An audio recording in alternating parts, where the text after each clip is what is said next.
of gladness that these two young girls came for fasting to know how fasting affect their body. What is your experience, dear? Hello ma'am, myself Gnaneshwari Gathe, and I did this fasting for 9 days.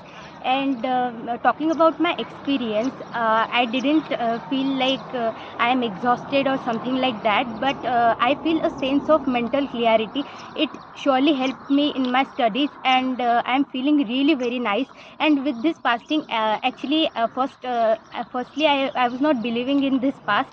I was like, I don't want to do this is something spiritual or something like that. But when I came here, my perspective towards this fasting has completely changed, and this is just and just because of Jaya Kade ma'am. Thank you ma'am. And I lost my 4 kgs weight, and I'm feeling very nice, and I didn't face any depletion in my energy level or something like that, but it has surely boosted my energy levels. Gnaneshwari, you will be the inspiration for coming generation. Thank you ma'am.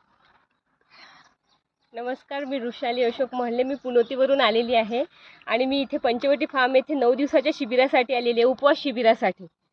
तर हे उपवास शिबिर आम्ही फक्त निंबू पाण्यावर केलेलं आहे आणि हे एवढं निंबू पाण्यावर करूनही एवढं एनर्जेटिक वाटत आहे, असं बिलकुल वाटत नाही आहे की आपण 9 दिवस झाले आपल्या पोटात एकही अन्नाचा कण गेलेला नाही. आणि आजचा 8वा दिवस आहे आणि मी माझं 5 किलो वजन हे केलेलं आहे, कमी केलेलं आहे. मनामध्ये पण खूप छान वाटत आहे आणि चेहऱ्यावर पण थोडा ग्लो आलेला आहे आणि खूप छान वाटत आहे. Thank you ma'am. ती डबल शीन होती ती पण थोडी कमी झालेली आहे. आणि ही आजी जी आहे पहोर जिऱ्याची, वच्छलाबाई डोंगे, हिची ही नात आहे ज्ञानेश्वरी. 12वीत असताना आजीचं कन्व्हिन्सिंग पॉवर एवढी जास्त आहे की आजपर्यंत आजीने 25 लोक या शिबिरात पाठवले आहेत की मी डॉक्टर आहे, मी तुमचं सगळं बरोबर करून देते असं म्हणून. आताही पण 2-3 लोक त्या घेऊन आलेले आहेत. तर अशी छान भाग्यशाली आजी आणि तिची ही भाग्यशाली दोन्ही नाती असे लोक. It's an inspiration for all coming generation how fasting can benefit your body and mind and soul. Thank you.